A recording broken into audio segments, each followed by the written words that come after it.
발전소 없이도 전기를 생산하거나 판매할 수 있는 전력 거래 시장이 지난해부터 운영되고 있습니다. 그래서 오늘 주민피플에서는 소비자가 아낀 전기를 발전 자원과 동등하게 거래할 수 있는 국민발전소 플랫폼에 대해 자세히 알아보겠습니다. 네, 차세대 융합기술연구원 스마트그리드연구센터 김미점 박사와 함께 이야기 나눠보겠습니다. 박사님 안녕하세요. 네, 안녕하세요. 네, 에너지 효율을 높이고 절약할 수 있는 방안들이 다양하게 지금 마련되고 있는데요. 그중에서도 스마트 그리드 기술에 대한 관심이 높아지고 있습니다. 박사님 연구 분야기도 하신데요. 스마트 그리드 기술이 무엇인지부터 먼저 좀 설명을 해주시죠. 네, 저 스마트 그리드란 기존의 전력망에 정보통신기술, 즉 ICT 기술을 접목해서 전력 공급자와 소비자 사이에 다양한 정보를 공유해서 에너지 효율을 극대화할 수 있는 차세대 전력망입니다. 예. 즉 기존의 전력망에 통신망을 결합해서 양방향으로 실시간으로 전력 공급 정보랑 소비 정보를 주고받아서 에너지 소용을 최적화할 수 있는 신기술이 결합된 전력망이죠. 여기서 중요한 것이 네. 스마트 미터를 포함한 계측이나 제어가 가능한 IoT 기술과 다양한 전력 데이터 분석을 위한 빅데이터 플랫폼입니다. 예. 그러니까 뭐 스마트 그리드가 전기 에너지 사용을 최적화할 수 있는 기술이다 이렇게 볼 수 있겠는데 아까 서두에 제가 말씀드렸지만 전력 수요 자원 거래 시장이 이제 열렸다 말씀드렸잖아요. 그렇다면 이제 정부의 에너지 정책이 공급 위주에서 필요한 만큼 관리하는 걸로 좀 바뀐 것 같은데요. 네. 기존에는 그 전기 소비가 증가하면 유일한 해결책이 발전소를 더 건립하는 거였거든요. 예. 근데 현재 발전소를 더 건립하는 게 건설이나 이렇게 운용에 굉장히 막대한 비용이 들 뿐만 아니라 그 최근에는 환경 이슈나 위험성 등으로 인해서 사회단체나 그 시민단체들의 저항으로 인해서 현실적으로 좀 수용되기 힘든 측면이 있습니다. 예. 그래서 전력 수요는 지속해서 증가할 것으로 예상되는데 그 반면 공급 계획만으로는 불확실성이 해소되지 않고 있고요. 그래서 이제 불확실한 전기 수요에 대응하기 위해서 발전소를 더 짓는 것과 같은 효과가 나는 수요 관리를 하게 된 거죠. 근데 수요 관리라는 것은 수요를 조절함으로써 즉 에너지를 절감하게 함으로써 더 이상의 발전소를 건립하지 않고도 수요 충족을 할 수 있게 하는 것입니다. 네. 그렇다면 구체적으로 수요 관리가 국내에서는 어떤 방식으로 지금 이용되고 있는 건가요? 기존에 그 수요 자원 거래 시장 말씀을 하셨는데 네네. 사실은 2014년 11월에 정식으로 이제 시장이 개설됐습니다. 쉽게 말씀드리면 발전된 전기와 같이 전략한 전기를 팔 수 있다는 개념인데요. 네. 예를 들어서 전력거래소에서 내일의 전기 수요를 예측해서 내일 필요한 전기를 산다고 하면 예. 발전소들은 본인들이 공급 가능한 양의 전기를 원하는 가격에 입찰할 것이고요. 마찬가지로 수요관리 사업자들도 본인들이 전략 가능한 양의 전기를 원하는 가격에 팔겠다고 입찰을 하는 거죠. 그러면 전력거래소에서는 발전 전기와 수요 관리로 인한 절감 전기를 가격을 비교해서 저렴한 것 순서대로 이제 사서 내일 전기의 수요를 채우는 거예요. 이러한 수요 관리를 통해서 시장 개설 후 올해 7월까지 예. 제주도 인구가 3개월 동안 쓸 수 있는 전력량을 감축했다고 해요. 생각보다 엄청난 양이 절약이 되는 건데요. 그러면 박사님 연구팀에서 이 소비자가 전기를 절약해서 판매할 수 있게 도와주는 국민발전소 플랫폼을 개발했다고 들었는데 이 플랫폼에는 어떤 기술이 들어갔고요? 또 어떻게 적용되는 겁니까? 수요관리 사업에 참여하기 위해서는 사업자들이 실제로 이제 전력을 감축할 수 있는 소비자들을 이렇게 모집해서 한여름이나 한겨울에 이제 전기 수요가 최고점일 때, 즉 전기가 가장 비쌀 때 전기를 전략해서 이 전략한 전기를 팔 수 있어야 하는데요. 현재 수요 관리 사업자들이 이제 소비자, 즉 수요원과 가입이나 관리, 정산이나 전력 수요를 예측하기 위해서 IT 인프라나 플랫폼이 있어야 돼요. 예. 그래서 이제 사업자나 수용가가 되려면 어느 정도 이제 규모가 있어야 하는데요. 그래서 국민발전소 플랫폼은 누구나 수요 관리 사업 참여가 가능하도록 하는 수요 관리 플랫폼이고요.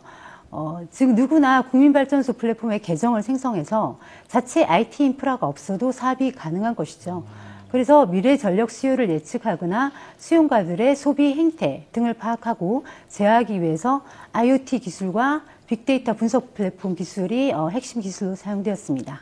그렇다면 이 국민발전소 플랫폼에 참여하려면 어떻게 해야 할까요? 일단 그 국민발전소 플랫폼에서 그 수용과 계정을 만들 수 있습니다. 그리고 이제 계정을 만들면 등록된 사업자들을 검색할 수 있고요.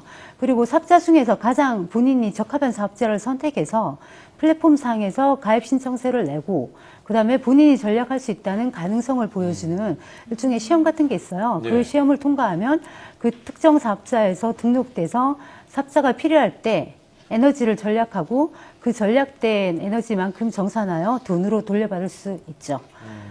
또 하나 더 간단한 방법은 그 SNS 수요 반응이라는 모바일 서비스에 가입하여 전력 절감 이벤트가 발생했을 때 예. 손쉽게 전력 절감에 동참하면 참여한 만큼 돈으로 정산받을 수 있는데요.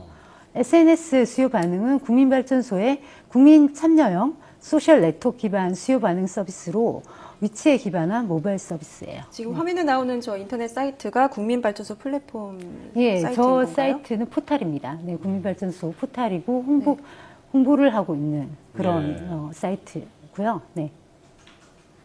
그리고 또 뭐 전기를 절약하는 방법 뭐 또 팁 같은 거 없습니까? 사실 한여름이나 한겨울에 예. 가장 비쌀 때 전기값이 가장 비싸거든요. 이른바 피크라고 할 때. 네, 그럴 네. 때. 그때 전기를 전략하면 훨씬 더 비싼 가격에 팔 수 있습니다. 그럴 때를 또 노리고 네. 있다가 요때 딱 전기를 네, 팔면은 괜찮겠네요. 타이밍이 중요하죠. 그렇죠. 네. 모든 인생은 그런 것 같아요. 네. 자, 해외에서도 그럼 이런 플랫폼이 운영되는 사례가 있을까요? 세계에서 이제 가장 수요장 거래가 활성화된 나라가 미국인데요. 네. 그 미국도 비슷하게 이제 뭐 수요 관리를 위한 빅데이터 분석 플랫폼이나 IoT 디바이스들이 많이 사용되고 있습니다. 네. 그 하나 예를 들면 그 오파워라는 회사가 있는데요. 이 회사는 전력 소비자들의 소비 패턴을 분석해서 그 전력 사용 고지서를 만들어주고 있는데 차별화 포인트는 비슷한 규모의 다른 소비자는 본인보다 얼마나 전기를 쓰고 있는지를 비교 분석해서 이제 예. 그래프로 보여주고 있는데요. 이런 것들로 아주 큰 에너지 절감을 유도하고 있습니다. 쉽게 설명하면 이제 자기와 비싼 아파트에 사는 같은 평수의 이웃은 본인이 지난달 쓴 전기보다 훨씬 더 적은 전기를 썼다는 그래프를 보여주면 예. 이제 소비자가 이제 그 자극을 받아서 에너지 절감이 되게 이제 유도하는 경쟁 거죠. 유도를 하겠어요. 네, 네. 이 국민발전소 플랫폼을 개발하시면서 뭐 어려운 점도 있고 여러 가지 에피소드가 있으실 것 같은데요. 어떤 것들이 좀 있을까요? 사실 저희 플랫폼은 IT 기술의 최첨단 기술 요소들이 많이 사용되고 있어서 지금 프로토타입이 개발이 완료되긴 했는데 지금 계속 업그레이드 중이고요. 그래서 국내에 이런 빅데이터나 IoT 전문 이제 개발자나 프로그래머를 사실 구하기가 좀 힘들었습니다. 사실은 지금도 계속 구인 중이고요. 네. 그리고 가장 보람있었던 순간은 아이디어가 실제로 서비스로 개발되고 이제 사업화를 위해 준비하는 과정이고요. 그리고 또 저희 플랫폼 개발이 완료돼서 이제 프로젝트 2차 평가를 최근에 받았었는데 네네. 이제 평가위원들로부터 아주 좋은 평가를 받았고요. 그리고 앞으로 이 플랫폼을 통해서 실제 사업화가 진행돼서 많은 이제 소규모 사업자나 수용가들이 사업에 직접 참여해서 이제 매출이 실제로 발생하면 더 큰 보람이 있을 것 같아요. 네. 예. 지금 빅데이터나 프로그래머 전문가들 모집하고 있다니까 한번 참고하시고요. 네. 자, 그리고 이 국민 플랫폼을 통해서 경제적 효과를 어느 정도 얻을 거라고 예상하시는지 좀 간단하게 들어볼까요? 네, 사실 플랫폼 사업을 하는 대표적인 회사가 애플이죠. 예. 그 애플의 앱스토어에 이제 앱 개발자들이 자기가 개발한 앱을 이제 올려서 이제 그 앱들이 팔리면 수익을 7대3 구조로 나누는 구조입니다. 예. 그래서 아이디어가 있고 능력 있는 개발자들이 기존에는 이제 그렇지 못했는데 앱스토어 덕택에 이제 소위 말하는 대박을 터뜨릴 기회가 생긴 건데요. 국민발전소 플랫폼이 없어도 기존의 대규모 사업자나 수용가들은 사업을 할 수가 있었어요. 근데 이제 국민발전소의 궁극적인 목표가 롱테일 비즈니스인데요. 이거는 무수히 많은 소규모 사업자나 수용가들이 사업 참여가 가능하게 하는 거예요. 예. 그래서 이제 거래 비용을 낮추어서 누구나 사업에 참여하게 하는 건데요. 즉 목욕탕이나 편의점 같이 이렇게 작은 소규모 상인들이나 일반 가정집까지 전략한 에너지를 팔 수 있게 하는 것입니다. 그래서 성공적으로 만약에 사업화가 된다면 제 생각에 경제적인 효과는 상상 이상일 거라고 생각되고요. 네. 네. 이렇게 아낀 전기가 발전 자원으로 좀 활용이 될 수 있도록 국민 발전소 플랫폼에 많은 분이 관심을 두고 참여를 했으면 좋겠네요. 네, 지금까지 차세대 융합기술연구원 스마트 그리드 연구센터 김미전 박사와 함께했습니다. 감사합니다. 감사합니다.